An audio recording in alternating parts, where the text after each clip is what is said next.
अध्यक्ष जी, आज धरना प्रदर्शन और ज्ञापन दिया गया ठीक है, एकदम परेशान मुख्यालय पर, क्या मुद्दे थे और क्या मामले थे? देखिए, इसमें किसानों की समस्याएं हैं, जैसे ड्रेनों की सफाई न होने के कारण तमाम हजारों बीघे जमीन धान की फसल जलमग्न हो गई है, चौपट हो गई है, पानी का भराव है, सीपेज है और नालों की सफाई कई वर्षों से नहीं हुई।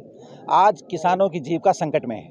यही नहीं, किसी तरह से जो धान ऊपर है, तराई क्षेत्र से ऊपर है, उन धान की फसल के लिए यूरिया एक बोरी किसी भी साधन सहकारी समिति में उपलब्ध नहीं है। तो ये किसानों की ज्वलन समस्या है और समाजवादी पार्टी की सरकार में हमेशा इन समस्याओं से निजात किसानों को मिलती रही है। कभी भी खाद के लिए लाइन नहीं लगानी पड़ी, कभी नाले और नहरों में पानी की कमी नहीं रही, नालों की सफाई लगातार होती रही। आज हम किसानों की समस्याएं हैं जिनमें हम सब आप सब लोग हैं।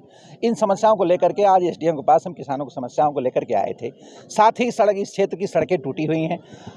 ग्रामीण मार्ग ही नहीं, अन्य जिला मार्ग जो भी हैं, जो जिला मुख्यालय को जोड़ते हैं मार्ग, वो भी टूटे हुए हैं।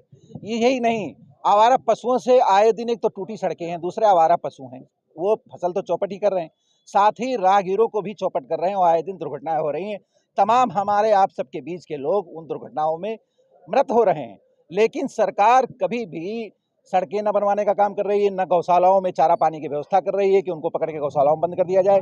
वहाँ चारा पानी की व्यवस्था नहीं है, वहाँ गंदगी है, जानवर वहाँ रुकते नहीं हैं, वहाँ गौशालाओं में नहीं रुकते हैं जानवर, पशु नहीं रुक पा रहे हैं। इन समस्याओं को लेकर के आज हमने राज्यपाल महोदया को ज्ञापन दिया है, माननीय उप जिलाधिकारी सलोन के माध्यम से।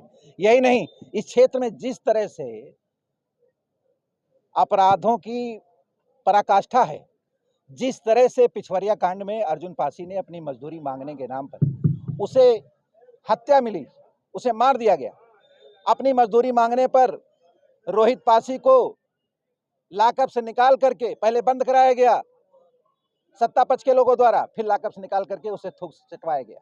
यही नहीं, कूढ़ा के बबलू पासी जो ग्राम पंचायत के सदस्य हैं, वो अगर उन्होंने इतना ही पूछ लिया कि भाई सरकारी तालाब जेसीबी से क्यों खोदा जा रहा है, तो वहां के प्रधान ने उसके पैर में, प्रधान पत्नी ने गोली मार दी। इन घटनाओं की कहीं पुलिस ने आज तक विवेचना नहीं करी और दोषियों को दंडित करने का काम नहीं किया।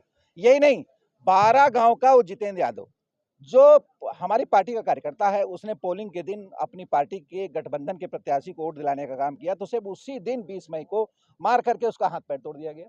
बगल में गुठिया पड़ता है, शैलेंद्र मौर्य को मार मार करके उसकी हत्या कर दी गई और उसके भाई को चुड़ैल कर दिया गया, किसी तरह से उसकी जान बची। इन घटनाओं में पुलिस प्रशासन ने कोई ठीक ठोस कार्रवाई नहीं करी ना, और इसमें सब में हिस्ट्री सीटर, इस क्षेत्र के बड़े बड़े हिस्ट्री सीटर इन्वॉल्व रहे, लेकिन उन पे कोई कार्रवाई नहीं हुई। हमें तो जो जानकारी मिली है कि उनके नाम विवेचना में हटाए गए और उन्हें क्लीन चिट दी गई। तो अगर ऐसे अपराध कारित करने वाले लोगों को प्रशासन क्लीन चिट देगा, तो आप समझ सकते हैं कि मुख्यमंत्री की वो जीरो टॉलरेंस हास्यास्पद और मजाक बन के रह गई है कि एक तरफ अपराध कारित करने वाले लोग को क्लीन चिट दी जा रही है। इन्हीं समस्याओं को लेकर के आज हमारी पार्टी सलोन विधानसभा की यूनिट ने यहाँ पर ज्ञापन देने का कार्यक्रम किया है और ज्ञापन दिया है हमने, और उप जिलाधिकारी महोदय से हमने अनुरोध किया है कि इन समस्याओं का निराकरण अतिशीघ्र अपने स्तर से करावें और विभागों में जो उपभोक्ताओं की दिक्कत है, बिजली विभाग के खराब गलत मीटर रीडिंग की वजह से उनके आर्थिक शोषण हो रहे हैं, उस पर रोक लगाई जाए। इन्हीं तमाम बिजली की, खाद की, दवाओं की, अस्पतालों में दवाएं नहीं हैं, चिकित्सा कर्मी नहीं हैं, सरकारी अस्पताल भगवान भरोसे चल रहे हैं, इन पर ठोस कार्रवाई सरकार करे और लोगों को इलाज मिले और किसानों को खाद मिले और सीपेज की समस्या समाधान मिले, सड़कें बनवाई जाएं और अपराधियों को उनके किए की सजा मिले। यही हमारी मांग है।